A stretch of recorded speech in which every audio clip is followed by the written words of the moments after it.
Fire Radio, and you're listening to Yes Massive Wagwan.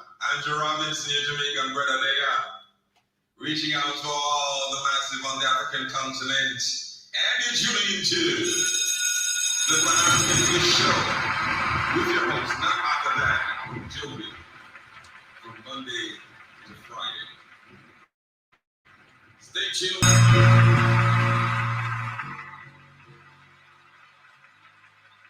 Yes, karibuni sana. I hope you guys are doing amazing. Good afternoon, grand rising to everyone who's live with us on YouTube, on the Twitter space, on our YouTube, on our TikTok page, on Rumble, on the show page, on our website, on the radio station. Karibuni sana to yet another beautiful discussion where we shall be discussing, of course, what is happening in our beautiful African continent. And of course, karibuni sana. I hope you guys are having a wonderful Thursday so far, whether you are at work, at home. If this is the first time, kindly, I'd love to urge you to subscribe on whatever stream you are listening and watching me from, and ensure you also have our application, which is very easy to find, and that is on the Google Play Store, the Black Hot Fire Network radio station. In case you're using under any Apple device, it's also very easy. Just use our website link, that is the www.blackhotfirenetwork.com. 34 minutes past the top of the hour. I'm late, super late today, but better late than never. And of course, today we shall be discussing about Africa literally outsourcing the security to those who actually are all about exploiting the mineral resources. Regarding that, I'll be sharing a video, and regarding that also I'll be sharing another video which was talking about, I was to share yesterday, but it was talking about how Africa for so long we keep on taking our resources to other countries. Why haven't we built our own refinery or our own companies for us to process our own resources? So shout out to Burkina Faso. We know that's one of the countries that is taking no nonsense, and they did declare a war to anyone who's trying to come and mess with the development they're trying to bring to the country and to the life of the people. Burkina Faso has been able to nationalize two mining sites, and that was after a long dispute that has been going on there between two companies, and they cleared away the debt, and they ended up actually taking fully control of their mineral resources where they were being mined. So this is super amazing. Unlike other African countries, we see that they are outside, where they are, of course, discussing or are about to discuss. Of course, the discussion started yesterday about how Africa is supposed to develop. But again, something I questioned, and I'm going to keep on questioning. How many summits have you had? African leaders, how many summits have you attended? And how so far have these summits helped you? Because you say you don't want to be summoned, but you go back to the same place, showing us the same old traits of weak presentation. But that's basically what we shall be talking about. And along other conversation, we shall be discussing where there is an engineer who has actually been sentenced to jail for 15 years. And this is after him faking a CV that landed him the job that he has. And this reminded me actually how many skilled people we have in Africa, and yet they lack job opportunities, and yet we have nepotism playing a very big role in our society, and which has actually ended up us having very poor public services. I keep on talking about that, especially in the government offices. This is quite a norm. Public servants do not actually give the best services that they're supposed to give. But we have someone super skilled, very passionate, very talented, but once way in because they got the skills, you end up actually in prison. It reminded me of the lawyer in Kenya who actually had won so many cases. He has not studied being a lawyer. He has not attended any class of law, but he has won so many cases. And the question, and him of course going to the court, he won the case literally himself. He stood for himself, presented himself, and he won the case. So this shows literally how Africa again has so many untapped potentials, and those who actually try to tap into them, they end up being sentenced to jail. We shall discuss also about the updates of the the Kenya-based athlete who was, of course, yesterday lit on fire by the boyfriend, and apparently she has been confirmed. And of course, updates of the China-Africa Summit, the Nigerian frustrations for facing, of course, fuel shortages, despite this country being super very being super blessed with the oil. I'll be sharing a video coming coming from the Dangote and also what they have been doing. We saw Tinubu recently being, of course, exposed for owning a whole refinery oil company elsewhere, while people in the country are suffering this much. And along that, we shall also discuss where families in DRC Congo are demanding for justice. And this is after, of course, several people who were shot during the jailbreak, which I said personally, I support the shooting. I'm not backing away from that. Because if you've not served the years you're supposed to be serving in prison for you being a criminal, not for trying to seek a job opportunity, then why are you outside? But anyway, karibuni sana. Those are our top discussion for the day. Shout out to Byron Scott.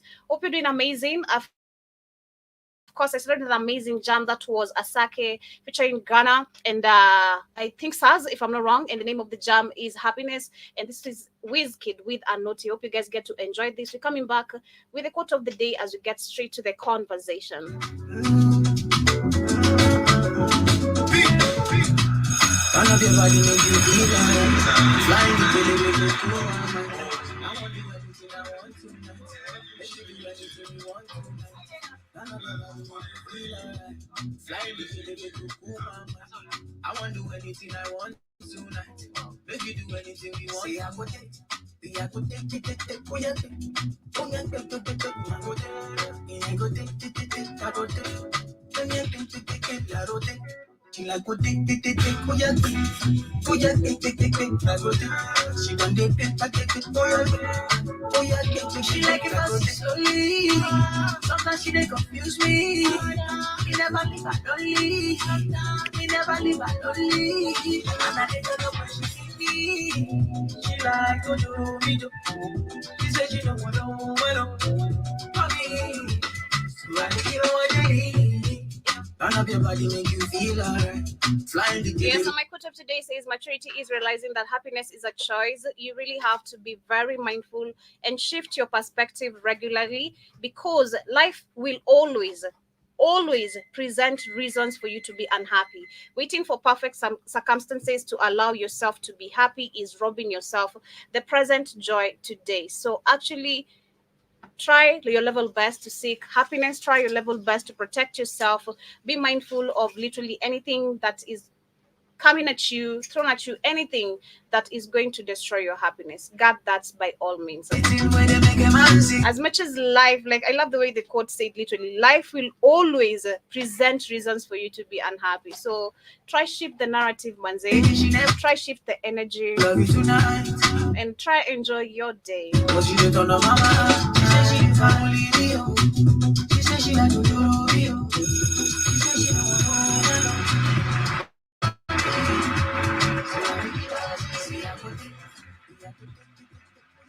Yes, Karibuni Sana, 41 minutes past the top of the hour. And of course, Karibuni Sana to yet another beautiful conversation of the Pan-African Bliss Show. A quick shout out once again to everyone live with us on YouTube, on Twitter, on TikTok, on the Rumble page, on the show page, on our Spotify page, on the website, on the radio station, on the TV. Man, we're everywhere. Karibuni Sana. I hope you guys are having a wonderful fifth day of September so far. And of course, the fourth day of the week. We almost get into the weekend. Of course, let me know how are you feeling. And even the ninth month of the year, I've been asking this question throughout the week. You've been a listener of the Black Out Fire Network radio station. Let us know, what would you love to see different in terms of our program? What would you love to see new? Because we've returned literally the movie nights this Friday. Remember, if you do not have our application, this is the right chance. Kindly download our app, because the movie nights, you won't see them right here on YouTube. We shall be on the network on our show page. So rush to the Google Play Store, download our app, and also ensure you check out our Blackout Fire Network store. It has amazing products over there. We have beauty supplements, hair products, we have vitamins and beverages, amazing things. So ensure you have our application. So let us know, you've been a listener here or you've been here for the first time. What would you love to see different? But you've been there for the first time, what you should do is subscribe and ask less questions and listen. But those who have been here for the longest, let us know, what would you love to see different from the Blackout Fire Network? Maybe Kenya, Uganda, or maybe on Kids, and that is in Florida. Let us know, what would you love to see different in terms of our programs, our shows, and everything. Okay, but anyway, karibuni sana. As we get started, of course, the updates I'm gonna start with is this sad update. Sorry to start with that, but I feel so bad for this lady, and this, of course, is gonna lead me to the DRC Congo situation, because that is the same discussion I was having yesterday. So yesterday I gave you guys an update of the Olympic athlete. Her name is Rebecca Cheptegei, and she has actually been confirmed dead after being set to light, a light that is by her ex-boyfriend. And they're saying that the Olympic athlete Rebecca Cheptegei has died days after after being dosed in petrol and set on fire by a former boyfriend. The 33-year-old Ugandan marathon runner who competed in the recent Paris Olympics has suffered extensive burns after Sunday attack, and the authorities in the northern west of Kenya where Cheptegei lived and trained, said that she was targeted by returning home from church with her two daughters. And a report filed by a local administrator alleged that the athlete and her ex-partner had been wrangling over a piece of land.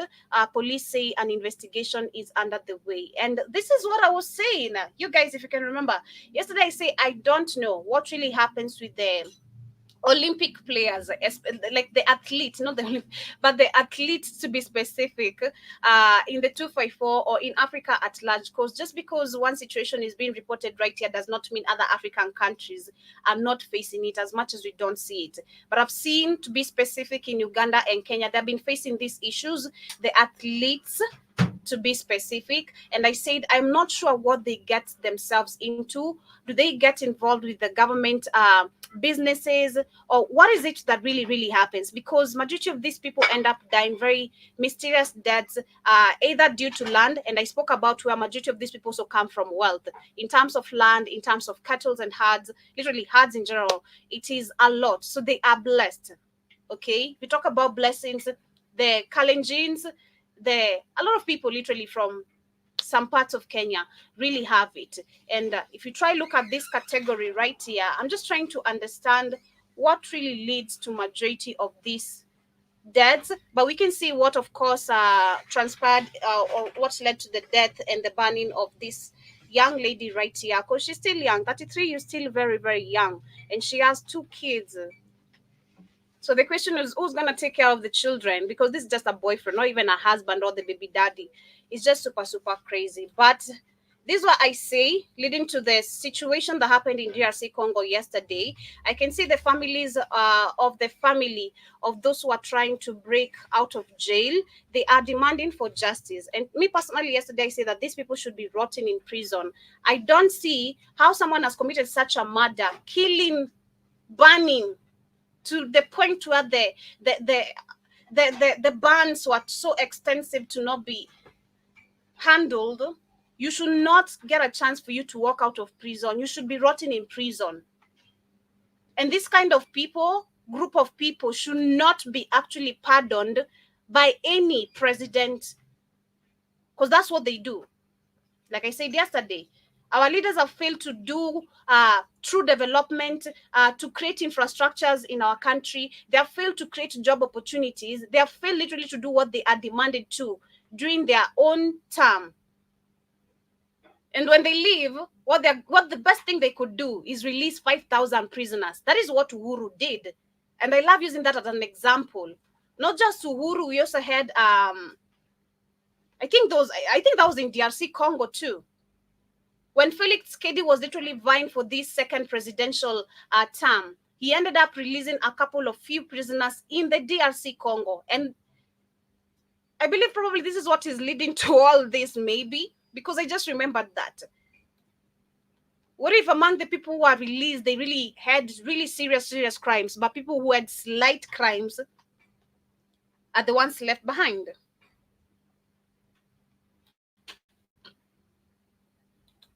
It is crazy.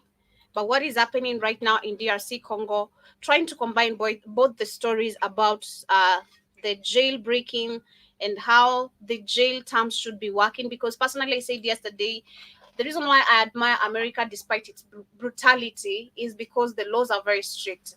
And this is why Africans majority end up in prison there, because you go F around and then you find out. Okay? You go F around thinking this is Africa where the police just are going to be ignorant about you. You're going to smack someone, then that's it. You're going to rape a child, and that's it. You're going to beat a woman and not end up in prison. Such kind of things. It is crazy. But the same family of those killed in what authorities called an attempted jailbreak in Congo's biggest prison are demanding answers from the government as activists denounce what they say are inhumane conditions in the nation's overcrowded penitentiaries. I think the cells, that's what they mean. And the officials have said that 128 people have died, including some who were shot by the guards and soldiers, and others died in a stampede trying to escape the Makala Central Prison in the capital, that is in the capital of Kinshasa, early on Monday. And Justice Minister Constant Mutaba called the attempted jailbreak a premeditated act of sabotage and promised a stern response. Group and the opposition called for an independent investigation, accusing the government of using excessive force and covering up the true death toll. One prominent activist said that more than 200 were killed. Personally, I don't care, being honest. That is just me as Joby. As brutal as it sounds, I don't care how many people died, whether the numbers are being hidden or not. Like the minister of that guy, whatever he said, the minister, whatever the minister said, that's a premeditated act of sabotage. And if I find you, if you try to escape, I'm going to kill you. Okay? That's just me. That's Joby's opinion. You are allowed to give your own opinion. That is how I'd love my country to work. Strict laws. You are a rapist and you tried to escape. You're going to serve it. You're going to literally face the consequences. You'll face the serious consequences. So personally, I just don't care. That's just me being honest. Being honest. I don't care. I really do not care. Unless maybe among the people who died, there was an innocent man sent to jail for no reason, because that also happens in majority of the cases, you know. Also, women being the majority favored in the community and society, and not really in so many cases. But when it comes to the side of the law, women are a little bit favored. It's very rare for you to hear actually women being arrested. But men, the numbers are really high. So I'm not saying that among the people who are trying to escape, probably there's innocent people who did not deserve to be where they were kept. And understanding the type of prisons we have and how poorly maintained they are in Africa, I'd also want to run away, being honest. Where people are shitting, peeing, everyone, no cleaning, no maintenance. Nah, I'd also want to escape. But at this point, strict laws have to be brought to the African prisons. But we have among the ones who are shot is a mother who's mourning, of course, the loss of her son, a 25-year-old. And she says that he was arrested 2 months ago in the western part of Kinshasa and transferred to Makal on a provisional arrest warrant. His mother, Mandele Mbalaka, told the Associated Press without trial or conviction. And she also says, I visited my son, that was on Sunday, and he was fine. But around 6 a.m., his roommates called us telling that he was dead. So it's crazy. I do believe the people who demand or deserve justice amongst these family members, again, let's go back to the files, all right? That's how I'd handle my case. Let's go back to the files. Why was this person arrested? Is there any evidence to prove whatever they were accused of? If they were a thief, if they were a rapist, if they were whatever they did, is there any evidence? Can we go through the files and see what did this person actually do? Then from there, we can actually start now doing serious investigations by saying, number one, my son was innocent, didn't deserve to be here. And actually the law or the authorities were on the wrong side. And that should give you reparation. But we're talking about Africans. Where have you seen Africans being compensated for anything? Never. But that is how I'd love things to work. As for me, Among the 200, if they're claiming the number is not 129, it's 200. Let's go back to the files. Very simple. Very simple. Go back to the files. See the case of these people who are innocent, who are not. Do we have evidence supporting their case? Do we have witnesses? And then from there, we can take over. Let me know what are your thoughts regarding that. But of course, you've heard it. The family of those who escaped the jail are literally demanding justice, you know. But as for me, I'll insist. I don't care unless they go through the files. That's the only way these families can get justice. But as we get to move on to the next conversation, it's about the engineer talking about skills in Africa. And you guys, if you can remember, I don't think how many of I'm not sure how many of you do remember this, but there was a lawyer in Kenya who was arrested, and that was because he was acting like a lawyer, not done law, nothing, but he has literally everything that takes him to being a lawyer, including where he was, of course, arrested, taken to court. He presented himself to court. It's called, I can't remember his name. Brian Mwenda. Yeah, Brian Mwenda. Shout out to him. He presented himself to court and won the case.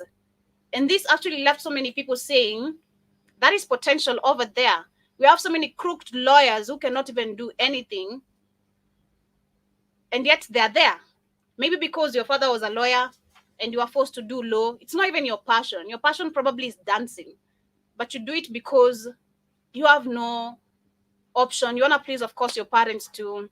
You want to act like you have this job, you know, it's paying well, but you are a crooked lawyer, if I'm using the right term. So we have this guy from South Africa, and they're saying that the man who had been chief engineer at South Africa's state-owned passenger rail company has been arrested to 15 years in prison for faking his qualification. And my question is, how many officials in the government do we have that have fake qualifications? Leave alone even an engineer. Leave alone even a lawyer, okay? How many governors, senators, MPs do we have, even presidents? And they have not even finished the system of education. Majority of them are dropouts, picked from a village somewhere because they needed exposure and were told, I'm going to give you everything. Just do what I ask you to do. Isn't that what they did with Mobutu Sese Seko? That is what they did. Went to the village where people didn't recognize this village, barely talked about. Picked a whole Negro somewhere who has no exposure of life, and they tell you, I'm going to give you all the gold. Don't worry whether it's coming from your country or not. I'm going to give you all the wealth you've never seen. Just do what I want. That's what they did with Jomo Kenyatta. It's illiterate people we have literally serving us as leaders and in so many positions. So it's so sad to see that just an engineer who has faked his qualification and has the skills and passion for what he does is going to spend 15 years of his life in prison.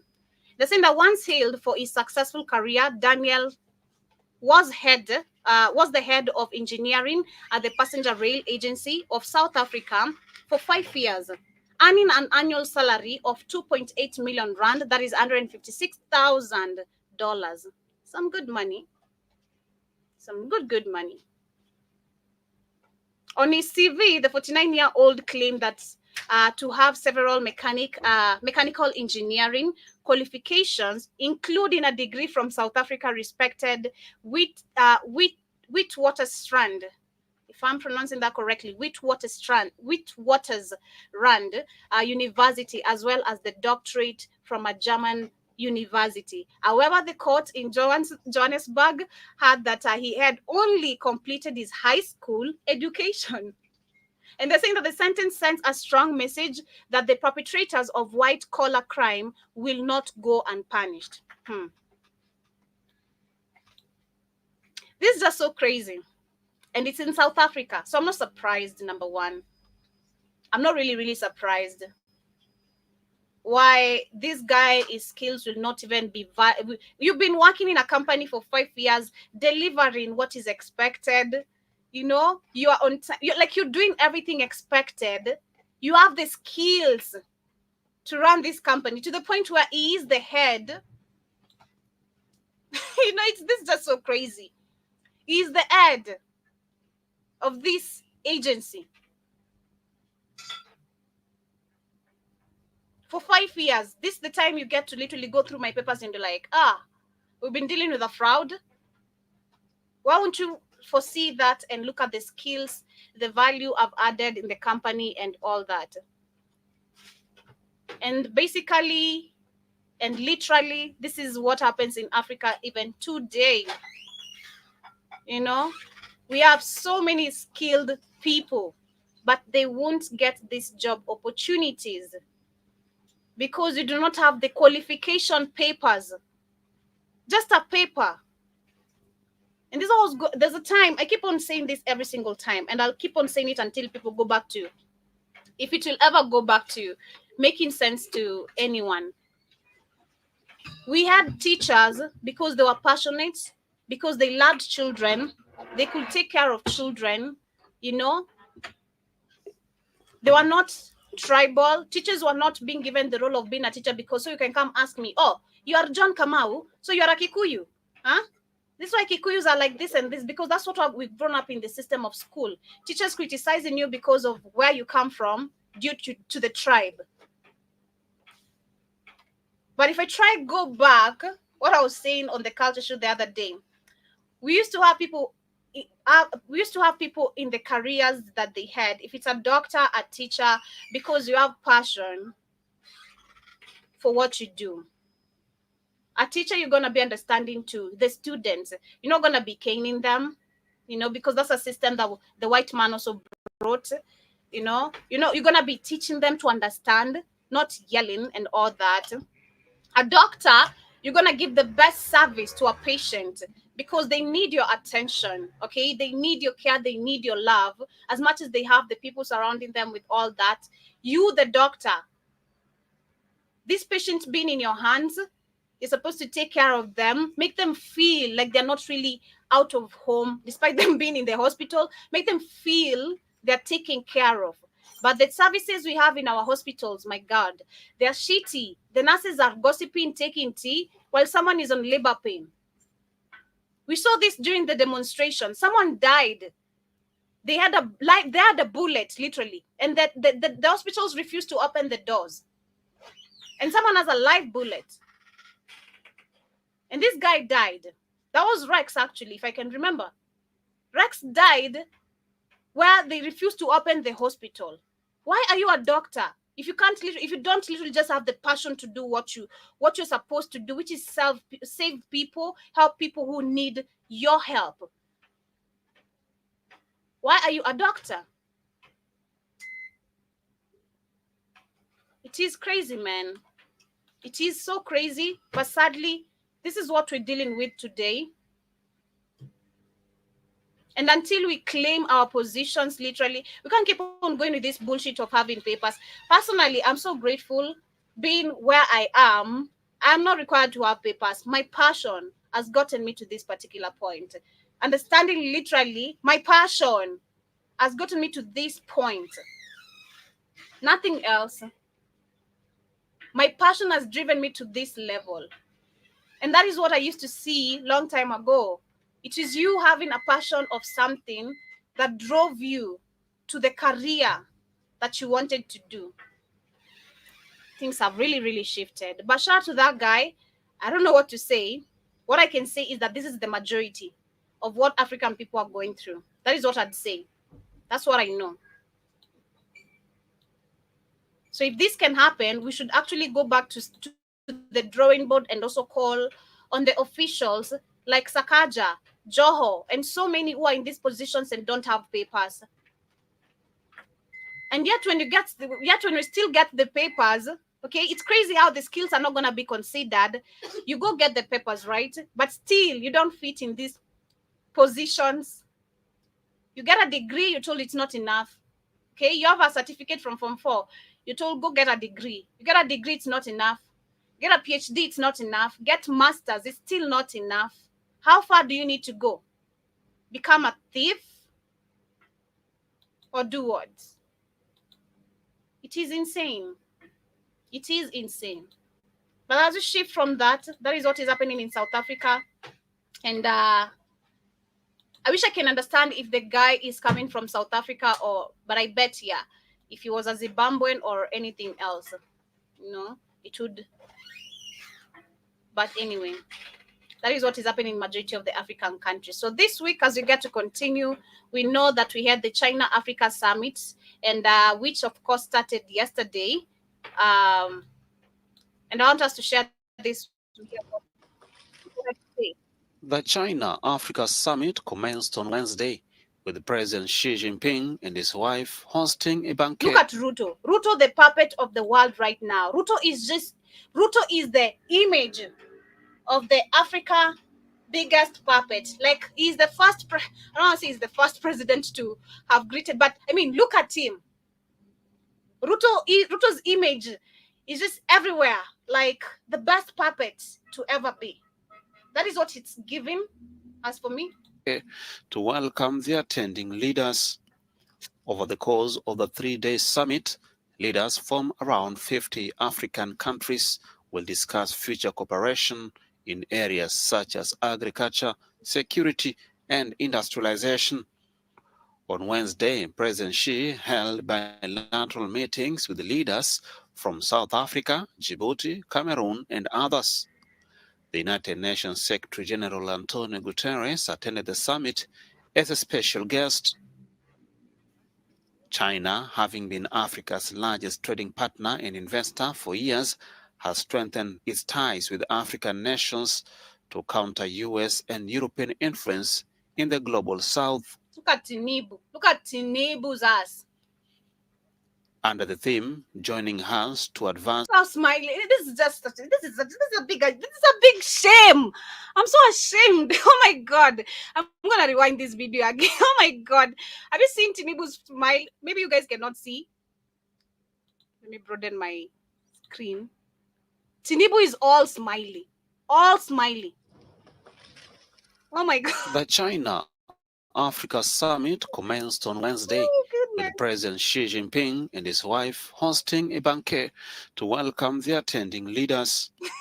Over the course of the 3-day summit, leaders from around 50 African countries will discuss future cooperation in areas such as agriculture, security, and industrialization. On Wednesday, President Xi held bilateral meetings with. They're all smiling. They're all tits out. The leaders from South Africa, Djibouti, Cameroon, and others. The United Nations Secretary General Antonio Guterres attended the summit as a special guest. China, having been Africa's largest trading partner and investor for years, has strengthened its ties with African nations to counter US and European influence in the global south. Under the theme, joining hands to advance modernization and build a high-level China-Africa community with a shared future, the summit aims to deepen friendships and outline future cooperation. See, Senegalese president has betrayed us. Domaify. FOCAC Summit's opening ceremony is scheduled for Thursday, where President Xi will deliver a keynote speech. This is so sad, but of course the whole thing commenced yesterday, and of course you've had their targets or expectations: strengthen the relationship, deepen the relationship, partnership, cooperation, everything they say. Shout out to you, John Muruthi. I hope you're doing amazing. Mr. Black on Fire, I see you. And everyone on these other platforms, on YouTube, on Twitter, on the radio, on BitChute, on Rumble, on the show page, on the TV. Hope you guys are doing amazing. This is just so sad. This is so sad. But sadly, again, like I said, the topic I had this week, this is the week presentation of Africa. Because, make me understand this. So right now, as we continue, so we have Tinubu, the Nigerian president. Currently, as we talk, we have the Nigerian president, we have the Kenyan president, right? In Kenya, the teachers are on strike because of poor payment. Okay? In Nigeria, people are also about to strike because of the subsidization of oil that is not making sense in a country full of oil. And this is the bullshit. This is the bullshit. Let me share this video very quickly. This is just the bullshit. deepening, strengthening. Nothing ever changes. Same old stories. But this is where we're stuck. What you're finding is that though you have voted for different economic leaders and different principles, on the main, the economic consolidation remains as was in 1884 Berlin Conference. The result is that Africa, including South Africa, continues to export much of its minerals out of the coast. South Africa exports its platinum, its gold, its diamonds, its iron ore to the West, to Europe, to Asia, and possibly to the Americas, where possible, to the southern part. We continue to be price takers and do not set the price even of our own commodities. Yeah. We never, ever. Because tell me, why are Nigerians frustrated? Because they're saying right now more frustration for Nigerians as they face a dual crisis of chronic fuel shortages and huge increase in petrol prices. Despite being one of the world's top oil producers, Nigeria relies on petroleum products imported by the state-run oil company. Imported. We continue. Karibu sana kid. This is just so crazy. Oh, you see? Yeah, you see that. The same thing since 1884 when you got conquered. That all your shit got taken over. You still don't control none of the shit no more, and you're still poor. So all these dumbass summits don't mean shit. These puppets are actually, like we were telling on Shemaya's show today, they are a hindrance to any real growth and development in Africa. They are a hindrance to that. Go ahead, Joe. This is just so crazy, man.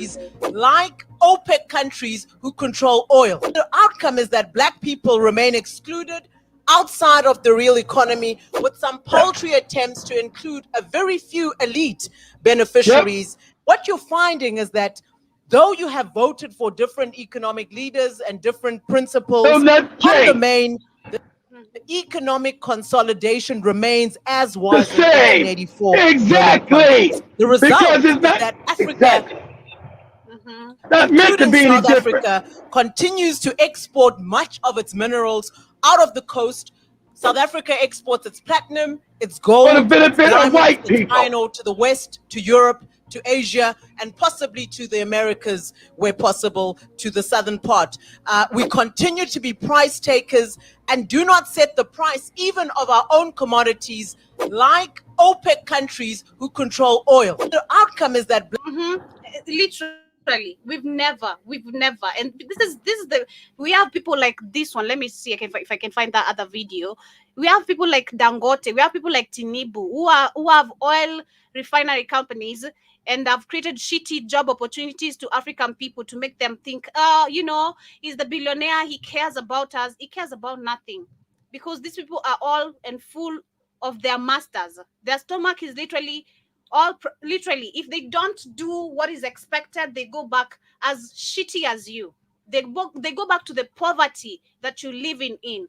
Dangote, Tinubu, Buhari, all these, even the past presidents and the MPs, the senators, the governors, all of them, if anything is if they actually govern anything, Joby, why don't you control the prices of your own minerals? If you govern any goddamn thing. It's crazy, man. So let me share this very quickly as we continue. Africa's richest man, Aliko Dangote's colossal $20 billion oil refinery was supposed to be a game changer for Nigeria. But the project has become entangled in a fierce, high-stakes dispute involving the NNPC, short for the Nigerian National Petroleum Corporation, and international oil companies, over allegations Dangote is trying to monopolize the market for refined products. For decades, Nigeria has been in an absurd position where it pumps oil, sells it abroad, then re-imports it more expensively in refined products. Enter the largest single-train refinery in the world, first conceived a decade ago and completed last year after delays and cost overruns. The plant was supposed to wean Nigeria off its dependence on imported refined petroleum products. producing 650,000 barrels of petroleum a day at full capacity. The refinery is, according to its website, built to meet 100% of the Nigerian domestic demand of all refined products, save scarce foreign exchange, and also have a surplus of each of these products for export. That would make it the largest refinery in Africa, producing a variety of products including gasoline, diesel, jet fuel, and polypropylene. However, little is going according to plan. You see, the sheer size of the Dangote refinery threatens not just Nigeria's refined products importers, but European refinery owners and oil industry. You see, Nigeria currently imports refined products from refineries in the EU, but with a new refinery, that is going to stop. I thought building a refinery like this is, supposed to be a pride for everybody, because we're not the only country. Angola, they've been trying for 20 years. They are still trying. Uganda, they've been trying for the last 15 years.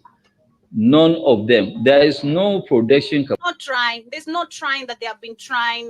It's you. Like You talk 50 years, about it. You execute. 50 years, 30 years, 20, y'all, that's so crazy shit. You don't do it because your white man told you not to do it and he'll put a bullet in your head. Okay? Exactly. Let's keep real. Everybody else got one. Why did Saudi Arabia get to build what? They didn't have no technology. The white man built it for them because they didn't want them to be completely on the bottom like you niggas. Okay? Why did all these countries in Arabia now got them? They didn't have them. Arabia was poor as fuck because the white man built them for it and let them have their own oil. You niggas, no. You belong to me, nigga. You're supposed to be poor. I want your shit. Your shit belongs to me. That's why. And you haven't got the courage, like an Ibrahim, and say, I'm going to build my own shit. I'm going to build it now. And if it means war, fuck it, then it's war. You ain't done that. Nigeria's rich in oil. Why do the Rothschilds and the Rockefellers own your fucking oil? Because you're bitch-ass niggas. That's why. You haven't said no. You're not gonna own my shit. And if it's war, it's war then. You haven't done that. So that's why you're poor. Okay? Until you've done that. Exactly. Because it's not like Dangote cannot make this happen. He can. He has the money that they claim he has.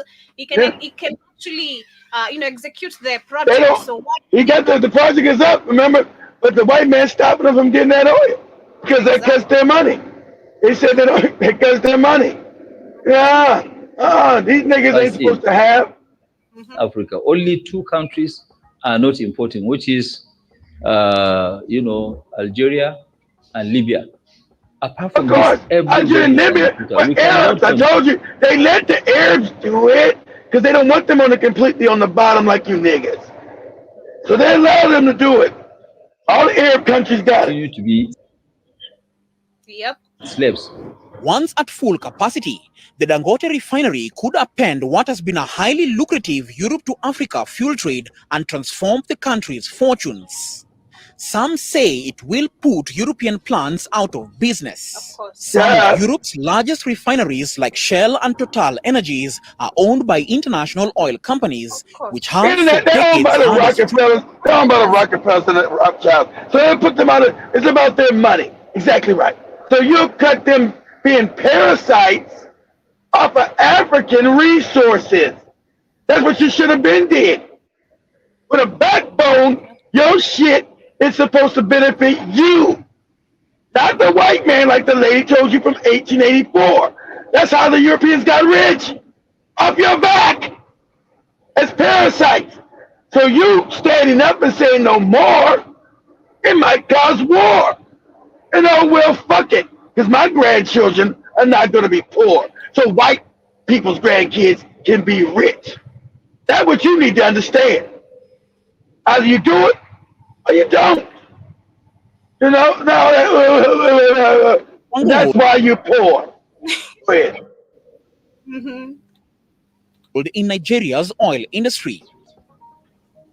Problems began to surface when the Dangote refinery, which started operations in January of 2023, struggled to acquire enough feedstock of Nigerian crude. The They wouldn't first give them no shipment crew. of 1 million barrels sent in by Shell International Trading and Shipping Company last December was to be Joby followed already did the rapidly thing, by man. I took it down. Joby already told you who owns Shell. Okay? Mm-hmm. Who owns Shell? We all know who owns that shit. Fellas and the Rothschilds. Yeah, we know who owns to that shit. support So, daily refining of you know, 350,000 barrels a day in the first phase of production. Those supplies commitments were not honored, adding to its operational challenges. To date, the refinery has been unable to meet its production capacity due to of course, Shell insufficient said we're not domestic sending them, supplies. we're not giving the oil to his ass. It all belongs to us and white people. We're gonna be wealthy off you dumb niggas. You're too weak. You're too stupid. So go pray to the right Jesus. We're not Forced gonna it to give you. import crude We're from not gonna give you faraway your own countries, oil. literally an ocean away, like the United States and Brazil. The standoff coincides with a planned withdrawal from Nigeria by the majority of international oil companies, including Total Energies, ExxonMobil, and Eni. All three companies are currently in the process of selling onshore and shallow water Nigerian players, though most have faced delays, opposition, and even court challenges. The irony is that, despite vandalism, sabotage, and low investments deterring production, Nigeria is still the largest oil producer in Africa. Yet it has not been able to supply the new refinery Yeah, with crude as yeah, because expected. Nigeria's a bro. They're the biggest producer in Africa, bigger Tensions than Libya and escalated Algeria, but when let's, Dangote's refinery accused it's a international bro. oil companies of obstructing its access to locally produced crude, and the Nigerian Midstream and Downstream Petroleum Regulatory Authority of facilitating importation of lower quality fuels. The refinery argued that such practices undermine its operations and the quality of its products. Despite billions of dollars of investment over the years, Nigeria owns 4 underperforming and frequently broken down refineries with a combined capacity of 445,000 barrels daily. Those refineries, 2 in the oil hub of Port Harcourt, 1 in Wari in the Niger Delta, and the other in the northern city of Kaduna, are all operating at less than 50% capacity.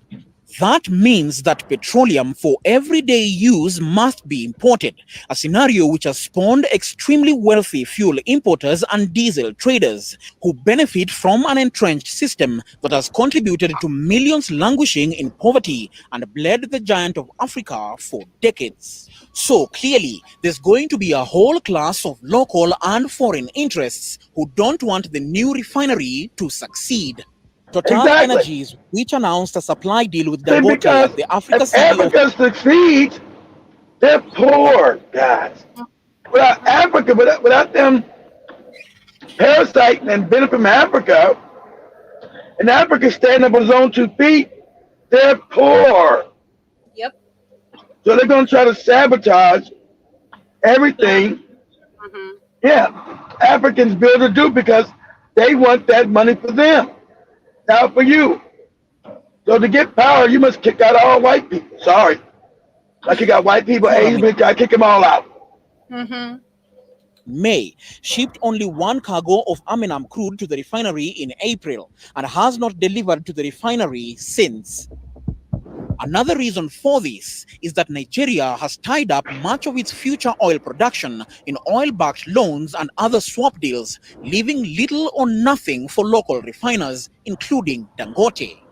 Last year, Nigeria spent about 12 trillion naira or $8 billion on petroleum products imports, or 33% of total imports for the country. So, it came as a shock when this man, You import oil from a company from a country that has oil.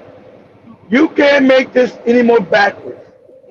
That the white man has came in and made you a moron so bad that you're paying $8 billion for oil to import the oil that you make there. You can't even make this up. And that's why they say you niggas are supposed to be conquered again, taken over again, so they don't even want to go through. They don't want to share their spoils with you. They don't want to share their criminality with you. They're like, fuck it, we want it all again. Get rid of these dumb niggas.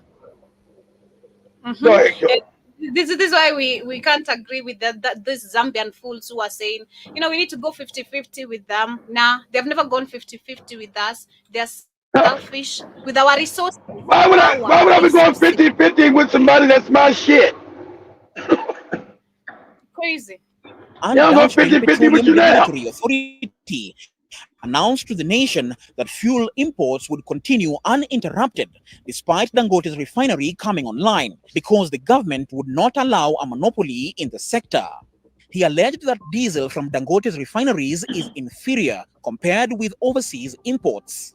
Further fanning the flames, Nigerian lawmakers launched an investigation into these allegations. A newly formed committee is now tasked with probing claims of fuel contamination, the operations of regulatory bodies, Can you imagine? and the overall state You're going against your own company in your own country because now the white man saying your stuff is inferior and you must get your shit from me. Well, what you would do is say, no, white man, we're not going to pay you your shit. Fuck you. We're going to build it and make ours work right because we know you're sabotaging it. Because it's cheaper for us to do our own oil that's ours. Why we send it to you and you ship it back, costs us $8 billion, and we got it here already. We just refine it here. What? It don't make no sense to send it to you. But the country is so corrupt, so backward, so fucked up. Now you pay these couple of these dumb puppet politicians, because they're puppets, to destroy their own industries. And that white people industries be the beneficiary of it. Because they gave me a couple of dollars, and they go, only black men are this stupid. They don't understand not to destroy your country for some shekels, for a few dollars, few shillings. Only black people do this shit. Completely destroy your own industries. Because I want a house with a library and some wine. This situation took a dramatic turn when Dangote invited lawmakers to inspect his refinery, and tests conducted there revealed that the sulfur content in the refinery's diesel was 87.6 parts per million, significantly lower than that of other locally available fuels, which means it's of a much higher quality so it than was anything better in the market. See, that was better than the Europeans. So it was actually better, because of course it would be, because you would have to transport it to get any goddamn bad quality because it's there in the country. So the fuel refined there was going to be better quality than the shit up in Europe. That would be just common sense. But I wouldn't need nobody to investigate that. The white man said it's wrong, it's bad, let me investigate it. Shut my own shit down. Question is, why are you listening to white people anyway? Why aren't you an adult got control of your own industry? Like the lady was saying, it's 1884 in Africa. You don't control shit. And you don't run shit but your funky, stinking ass mouth. Go clean your mouth first out, nigga, before you talk. Shit is crazy. Don't control none of your resources. That's why you're poor. But you won't tell your people that your resources are rich. You won't tell your people that you mismanage your resources, that your resources, why you're the richest continent on the planet. Your people don't know how much shit even worth. Because they're too busy reading John chapter 8. John chapter 8, thou shalt not steal. And they're stealing all my shit. Yeah. How much is this? How much is this gold, white man? Nigga, that's worth $2. Yes. Yeah, they're both internally, externally, even within, yes. And I can tell you, I'm 100% sure, they might even have people inside us. The billionaire may have ignited the wrath of regulators when he made allegations that some NNPC officials and other interests were running a blending scheme in Malta, where they were illegally importing substandard petrol products into the country. Trademark's latest figures indicate that Nigeria's petroleum imports from Malta surged significantly to 2.8 billion in 2023. Is the Tinubu government's own vested interest. Who owns that? Tinubu owns that. Has a nephew, Wale Tinubu, who owns an oil company called Owando. Now, Owando has never at any point been a particularly major player, in the West African or the African oil space. But as soon as Bola Tinubu became president, Owando's share price has gone up to the moon. Rwanda has somehow taken over AGIP, the local operations of the international oil company known as AGIP, and has overnight basically become Nigeria's largest oil company.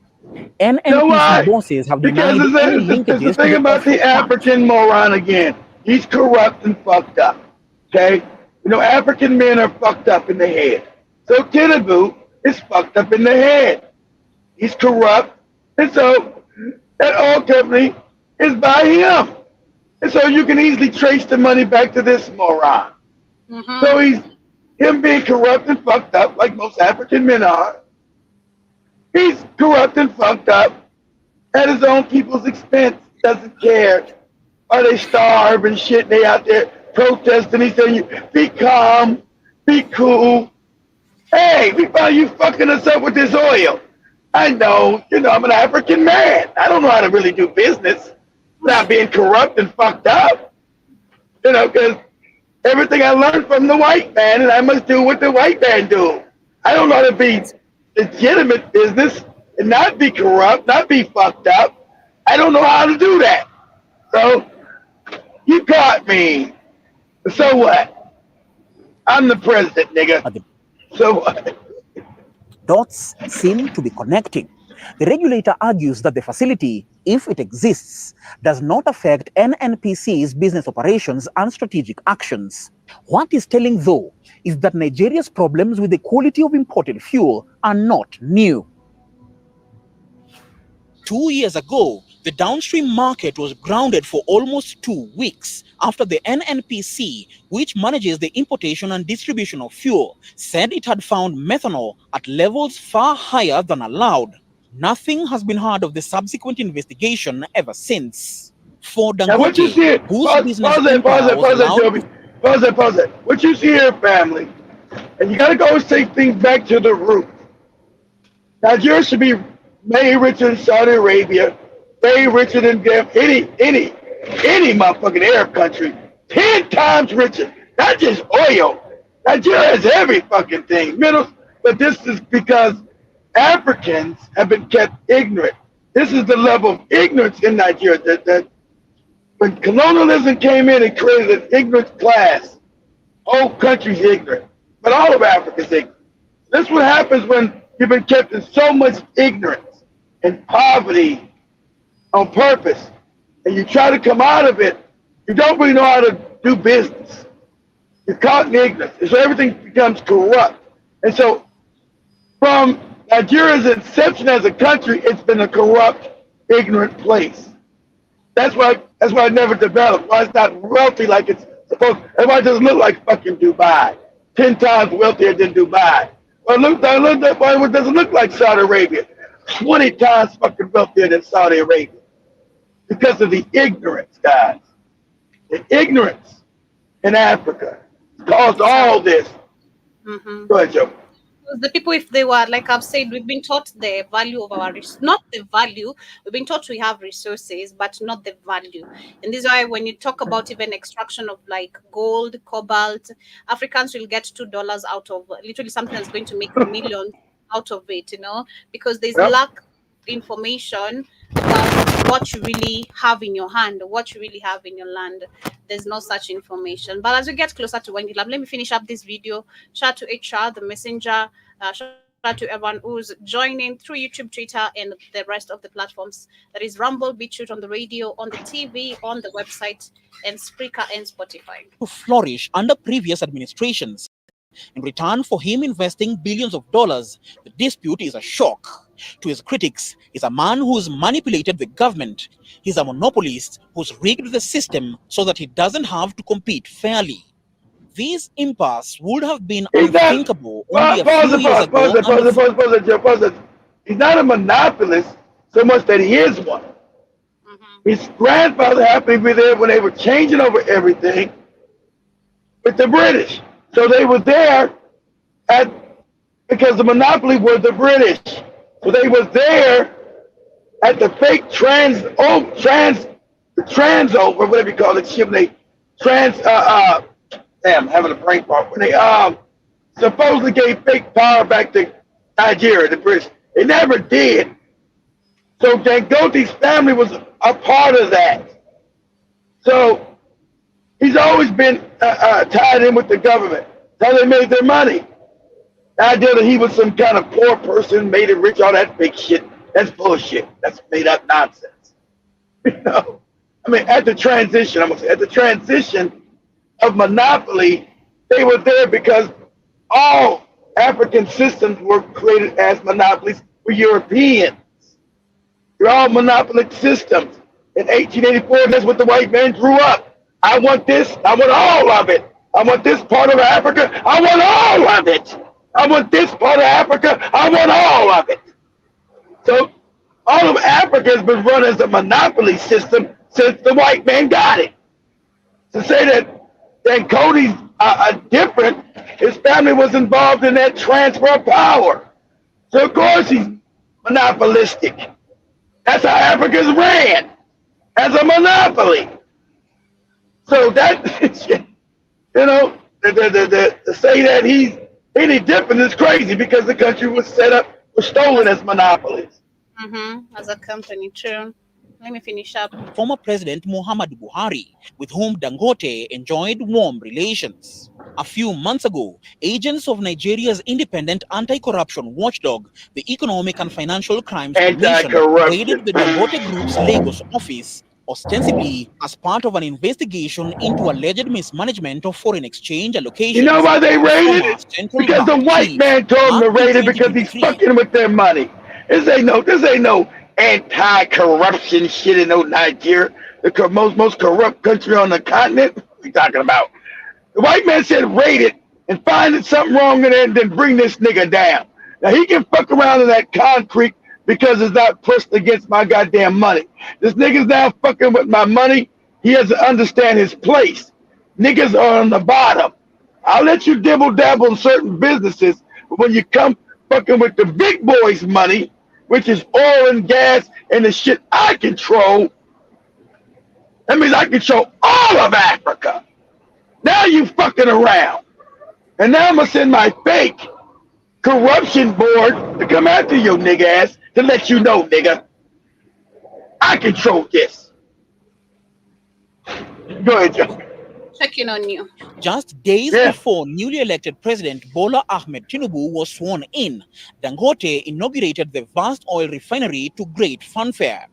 Unexpectedly missing from the attending dignitaries, which included President Buhari and other heads of state, was newly elected President Tinubu. They was missing because the white man who put him in power said, hey niggas, I don't like this. I don't like this shit one bit. It was a joke when he said he was going to do it, but now it's operational. I don't like it. I want the shit to end and end quietly. You bring his ass down behind the scenes. You got that, niggas? Yes, white daddy. Yes, white daddy. We'll do it, white daddy. That's what the fuck is going on.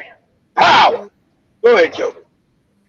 According to multiple sources, could be that Tinubu and his allies felt that Dangote was not sufficiently supportive during last year's bruising presidential elections. Worth more than $12 billion Dangote has enjoyed cozy relations with Nigerian leaders. They considered him a champion of domestic industry as the country's largest employer outside the federal government and one of the country's highest taxpayers. However, in Nigeria, it is not unusual for old favorites to suddenly face pressure after a change in the political landscape. Dangote was thought to be different. As this standoff ensues, the country has once again been plunged into shortages, with long fuel queues returning to major cities. Nigeria's 4 public refineries are simply too inefficient to provide any relief. At full capacity, which was previously expected by the end of the year, the Dangote refinery was expected to produce 103 million liters, almost twice Nigeria's current daily consumption from the country's crude, solving the historic problem of fuel shortages and product adulteration. But this lofty dream could be sacrificed to the ongoing self-destructive infighting, underscoring the sway of neo-colonial capitalist overtures and Pause it. This is not about no infighting. It's about what you just said there. you goofy nigga reporting it. You're a puppet too. It's about the neo-colonial powers. Ain't about no infighting with these dumb niggas. They're all puppets. They're told, bankrupt this nigga, and you do it now. It's about neo-colonial power. The cracker is not happy. The cracker said, you better get rid of this nigga, and you better get rid of his ass now. Ain't about no infighting. These niggas are getting their marching orders because the black man is a weak-ass puppet. Except for Ibram Toure. But most Africans are weak-ass puppets. That's what's happening. Neo-colonialism. Power. White man says, motherfucker, you better bankrupt this nigga. You better do it now. Go ahead, Joey. Over common sense and the common good. Exactly. Common sense and common good. Give this shit to Dan Goldie right now. And then let him teach the technology to somebody else so it'll be even cheaper. You're not going to do that because you're fucking with the white man's pockets. See, because their refineries are not getting that oil and selling it back to you at these crazy numbers, $8-10 billion a year. See, you cutting them out, they $8-10 billion cut because they're not supposed to get it no way. They're supposed to go to a Nigerian refinery, cutting out the white man. Why do I need the white man? It's my oil. I refine my own shit. Why am I sending Joby my goddamn fucking potatoes to fucking cook my own shit, and then sell them back to me, and sell me back my own fries? Yeah, all right, Keith, how much you want for the fries?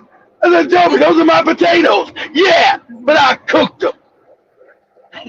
What I'd say about Nigeria is we have people who understand what is happening. There's a time, again, I love going back to that video because YouTube took down my show after doing that, where we had the so-called pirates, because any people have understood right now, even the people of the country are trying to protect the people who are stealing the resources, and they know they're going to be labeled gangsters like in Haiti, pirates, terrorists. Exactly.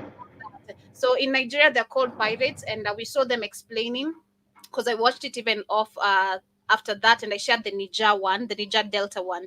Like, these people understand who they understand the political class and how they are helping the Western powers to gain from all this. And that's why they're trying to protect their territories. Number one, understanding that their lives are affected. Because remember on the video I was sharing about the Niger Delta, they were showing literally the way they do it so ruthlessly. These people don't care about the environment. They're the same people about climate change bullshit here, and you're the same people. Exactly. It's a lot. Exactly, Joby. The climate change is some bullshit. They know they don't give a fuck. These are black people living there. Fuck them. I want the money, and I don't give a fuck how these niggas live. They dirty, they spoil, they die and get cancer. So what? Fuck them. Exactly, Joby. Then they come back with you with that fake global warming bullshit and the environmental. They don't give a fuck about no environment. They want, as long as you buy some shit from them that's supposedly fix the environment, that's what they care about it. Buy shit from us. Keep making us rich.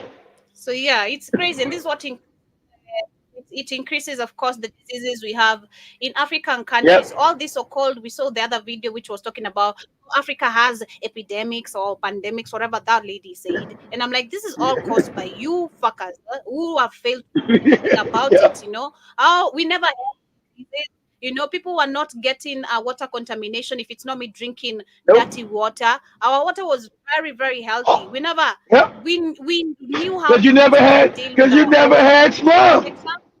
You never had slums, because you didn't have water sitting there and that shit. So you didn't have slums before the white man. It's funny because now we're dealing with a psychopathic system. We got systems created by psychopaths. Psychopaths rule the world, and their systems are psychopathic. That's why you got slums in Africa, and you got stagnant water and shit. You got cholera and all this other crazy shit. Which in Africa you never have, because you ran on an African system based on Ubuntu, which is love, equality, and harmony with nature. So you didn't have diseases.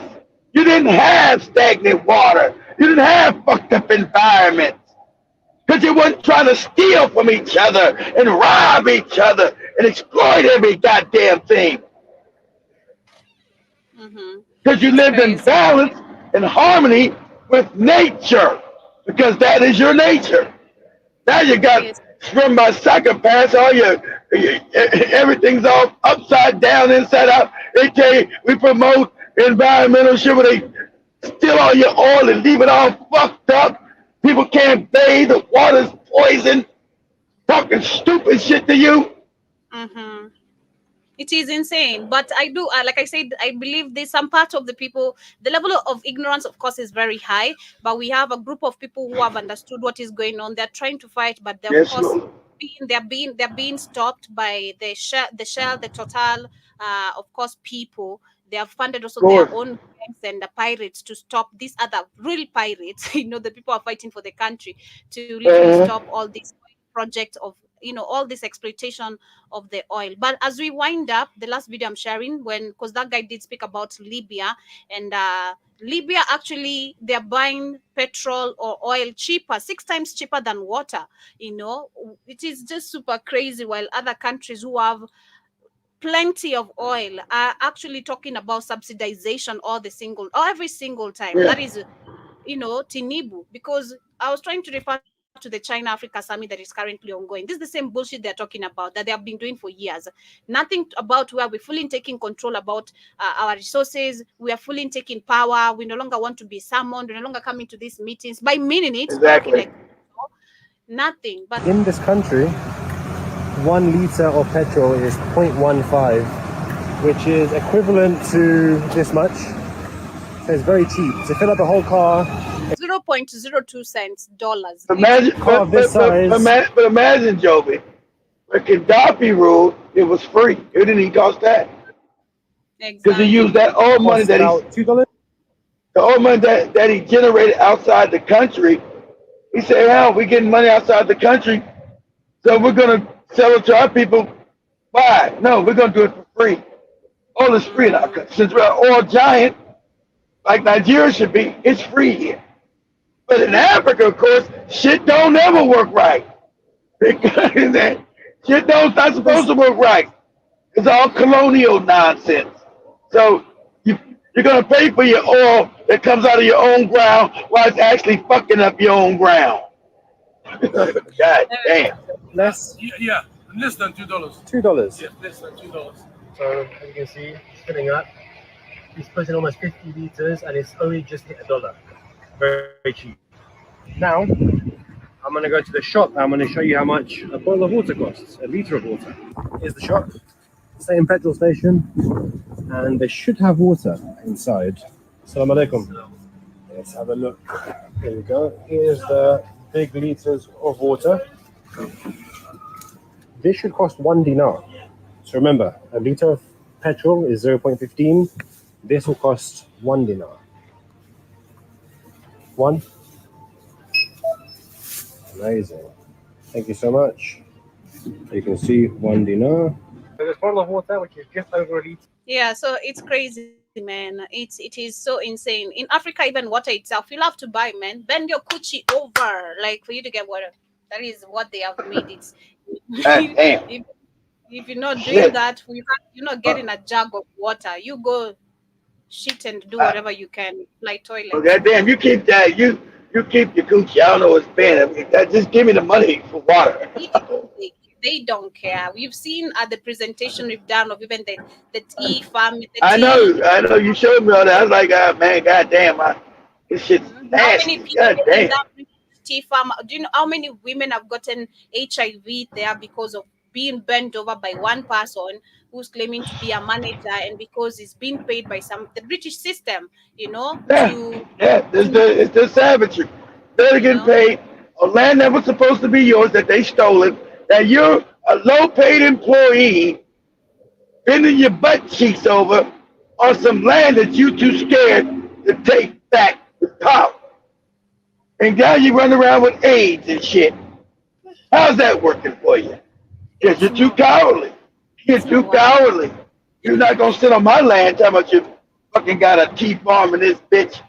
My ancestors didn't sell you a goddamn thing. So the idea that you got land in Kenya and I'm spending my butt cheeks over, no. I'm going to burn this bitch down to the ground. But anyway, as we wrap it up, shout out to John Mosquito. Greetings to you too. Hope you're doing amazing today. And not only did I build my butt cheeks over, now I'm full of AIDS too. Oh man, and I ain't running around here burning shit down yet. I better get at it. I'm late. I'm late. Where's the firewood at? Crazy as hell. Now we're wrapping it up here, family. Have yourselves a beautiful day. Thank you so much for tuning in. I hope for those who shall be catching this on a replay, you give your thoughts on all the conversations we've had, from the young lady who has died, of course, being burnt by the husband. What do you think about that guy? He should rot in prison, as for me, because confirming with what happened in DRC, yes, that was on Monday. He is a billion. Hold on, Joe. Do this for me. He is $1 billion a year business. Joe, look up real quick. What do those women make on those tea farms? They make less money, kid.